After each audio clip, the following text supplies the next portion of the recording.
What's going on, everyone? Welcome back to Sin City Crypto. I am David. I'm joined with Robin, and today we're talking about the biggest news that happened overnight. The Binance Smart Chain was hacked for over $500 million. Let's not waste any time. Let's get right into it. The BNB chain suffers a $500 million attack. This is sourced from Crypto Briefing. 566 million to be exact. This happened yesterday after a hacker tricked the Binance Smart Chain token hub bridge into sending them 2 million BNB tokens in two separate transactions. The hacker did make off with about $110 million in stolen funds. Now, here's something of interest and importance. The BNB chain was halted. They halted the network, and they're weighing an asset freeze. And again, the chain responded by halting the blockchain in its entirety. Now, I want to show... So CZ from Binance, he was on CNBC this morning, and he talked about what happened. And let's not waste any time, and let's see what CZ had to say. CZ, it's good to see you. It's what we have seen hacked, and this was what, $500 million, $2 billion total. It's always when crypto is moving from one chain, one blockchain to another. Is that when it happens in a cross-chain bridge? What needs to be done?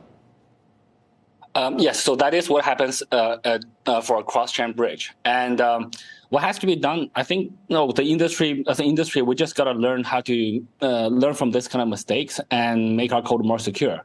But software code is never bug-free. But in the blockchain world, whenever there's a bug, it could result in very large losses. This is one of the cases that happened. But we were able to minimize quite a lot of the damage to less than 100 million now.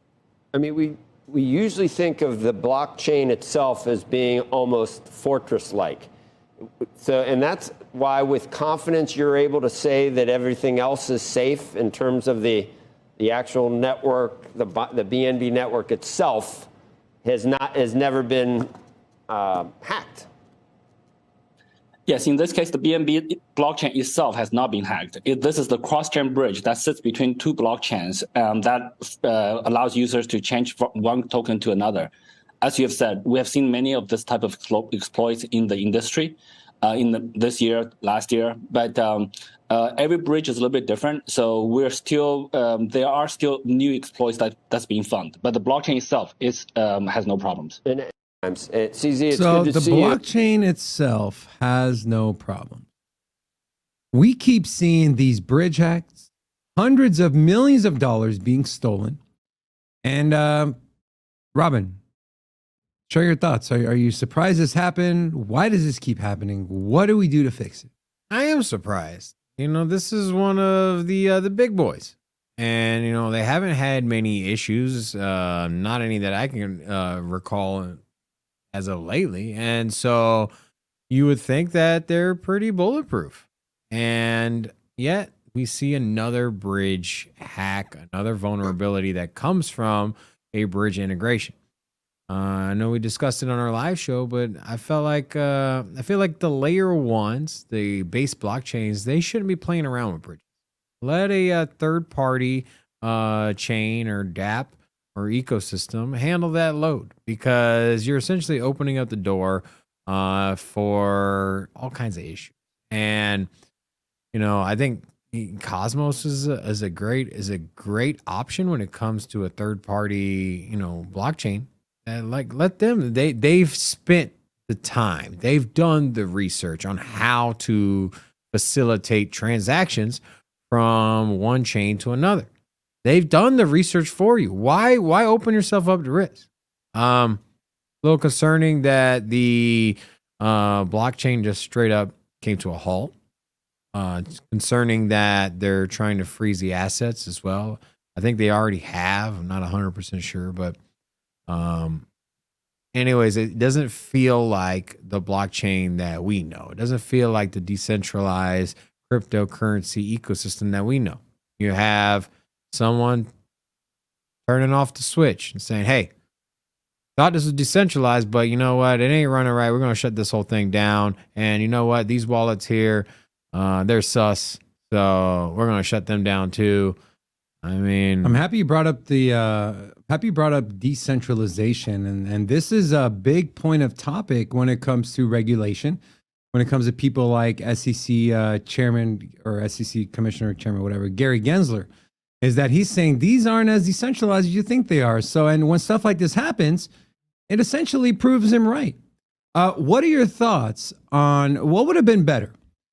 Let the validators act on their own, and if they feel like they should stop transactions and halt the blockchain for them to do it, or are you okay with CZ and Binance coming in as a central authority and saying shut it down and them do it themselves? okay, if you have the means to do it, then okay, do it. You know what I mean? It's better to do that and to prevent loss and protect people's investments or their value locked up in tokens.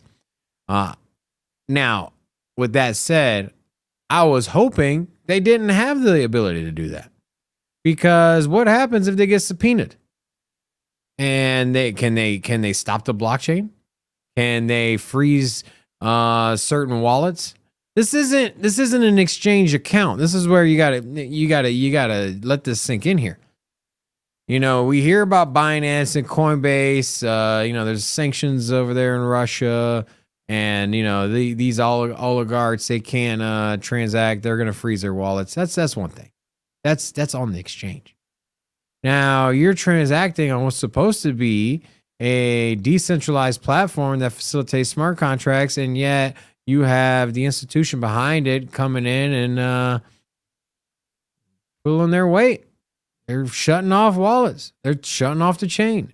Now, what would happen if a sanctioned individual, here's a thought experiment. Say a sanctioned individual was using the Binance smart chain, and now you're opening up the U.S. government to say, hey, Binance, I need you to stop transactions from this wallet address. You can't be like, well, we can't. It's decentralized. You lost that privilege, right? Yeah.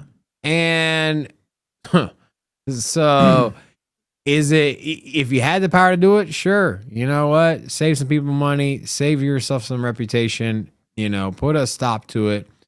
But I would have rather them take a punch in the face and be like, hey, this is how it is. We messed up. And to bounce back, because I believe Binance could have bounced back from this. We've seen time and time again, there's been exploits in chains that are wildly successful, and they've made it through. Binance would have made it through, and so a little disappointed there. Here's the thing to keep in mind is the price of the BNB token only went down 5%. So unlike with Solana or the Ronin bridge hack with Axie Infinity, we saw the token prices plummet. Binance BNB didn't really do that. And a lot of people have trust in it. You know, they still believe. You know, I think after you cry wolf too many times, like Solana. Here's what's intriguing to me is we've seen numerous times bridge hack after bridge hack after bridge hack, and a lot of money, hundreds of millions of dollars, is being taken from these bridges and being taken by these hackers. This leads me to believe that the whole bridge interoperability, we can all agree, for crypto to be mass adopted and successful and have the utility we all think it does, chains have to be interoperable. And if you continue to not be able to rely on these bridges because they keep getting hacked, there's bugs that keep being found, then you're going to look at something like a lot of people call a layer zero, like Cosmos, like Polkadot, who is essentially everything's ran through their main hub. And to my knowledge, there has never been a hack on Cosmos. I know Polkadot, one of the parachains, Akala, did have an exploit, but I'm talking about the main blockchain, the Cosmos blockchain, the Polkadot blockchain. I think this is the wave of the future. And I think as long as these these bridge hacks continue to happen, it only pushes that narrative forward.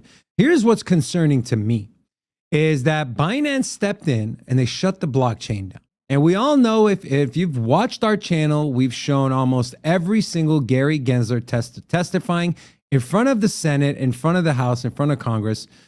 And continuously, the argument that pro crypto proponents make is, well, these are decentralized.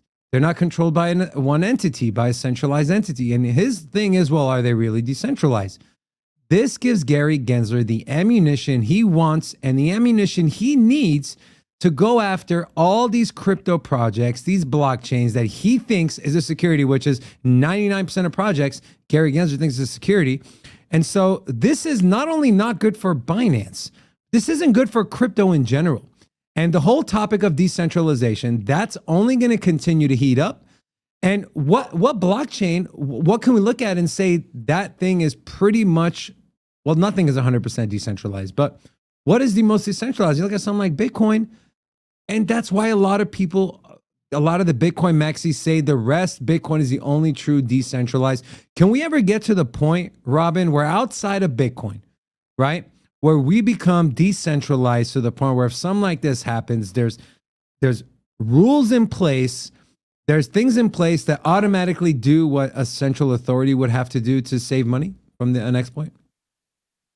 I mean, I think you're gonna have fail safes in the future that are written in a smart contract form. If that's what you mean.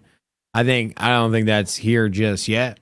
But perhaps if you see anomalies outside of the norm on a blockchain, especially when it comes to token distribution and creation, and maybe especially with bridges, there should be some safeguards in there. And these are built on smart contract platforms. So, right now I'd say it's early. There's a lot of intricacies when it comes to these blockchains and how to execute smart contracts. Remember, it was only in 2020 that we even get smart contracts.